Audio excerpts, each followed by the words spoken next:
अस्सलामु अलैकुम dear learners. Previous video में हमने सिंपल पास्ट का पैसिव वॉइस कैसे बनता है वो देखा था। आज हम देखेंगे कि पास्ट कंटिन्यूअस का पैसिव वॉइस कैसे बनता है।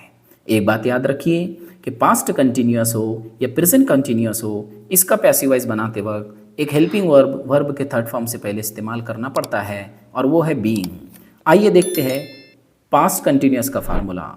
Subject plus was verb plus verb first form plus ING plus object. अब हमको अगर इसका पैसिव वॉइस बनाना है तो सबसे पहले हम ऑब्जेक्ट लेते हैं, उसके बाद हम वाज वर्ब का इस्तेमाल करेंगे, दोनों में से किसी एक का। फिर वर्ब के थर्ड फॉर्म से पहले बीइंग लेना है, फिर उसके बाद वर्ब का थर्ड फॉर्म, फिर बाय और फिर सब्जेक्ट। एक मरतबा फिर मैं आपको बताता हूँ कि कौन सा प्रोनाउन है जिसका ऑब्जेक्टिव केस क्या होता है। आई का मी बनता है, वी का अस बनता है, दे का देम बनता है, यू का यू ही होगा, ही का हिम बनेगा, शी का हर बनेगा और इट का इट ही रहने वाला है। ओके, कुछ एग्जाम्पल्स यहाँ पर है, आप उसको देखें, सुने और समझने की कोशिश करें।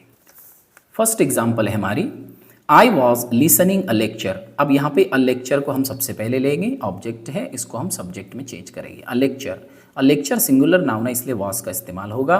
वर्ब के थर्ड फॉर्म से पहले बीइंग लगाना है, फिर वर्ब का थर्ड फॉर्म लिसन लेना है, ईडी लगाने से लिसन वर्ब का थर्ड फॉर्म बन जाता है।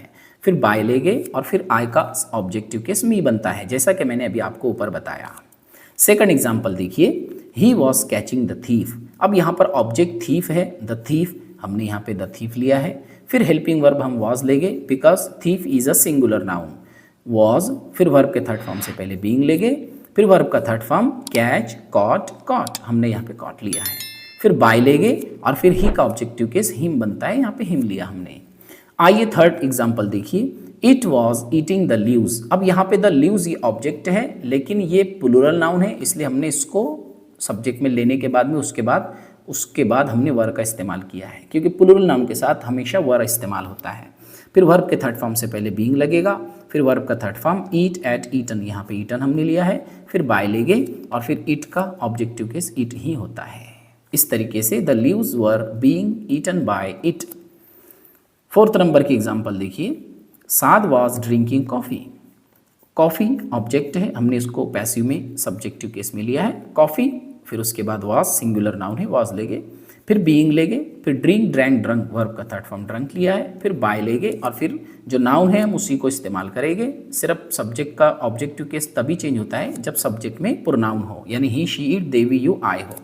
ओके, अब देखिए यहाँ पर last example, you were reciting the holy Quran. अब यहाँ पे ऑब्जेक्ट क्या है हमारा, द हॉली कुरान। हमने द हॉली कुरान को सब्जेक्ट में लिया पैसिव बनाते वक्त में। सब्जेक्ट लेने के बाद में ये the holy Quran singular noun है, यानी एक ही किताब है, इसलिए हमने वॉज का इस्तेमाल किया है। फिर वर्ब के थर्ड फॉर्म से पहले बीइंग लेंगे, उसके बाद में फिर रिसाइटेड, वर्ब का थर्ड फॉर्म बनाए, रिसाइट, रिसाइटेड, रिसाइटेड, ईडी लग गया इसको, रिसाइटेड वर्ब का थर्ड फॉर्म है। और फिर उसके बाद बाय लिया हमने और फिर उसके बाद में यू का ऑब्जेक्टिव केस यू ही होता है। इस तरीके से पास्ट कंटिन्यूअस का पैसिव वॉइस बनता है। उम्मीद करता हूँ कि आपको ये समझ में आया होगा। Thank you so much for watching this video and have a wonderful day.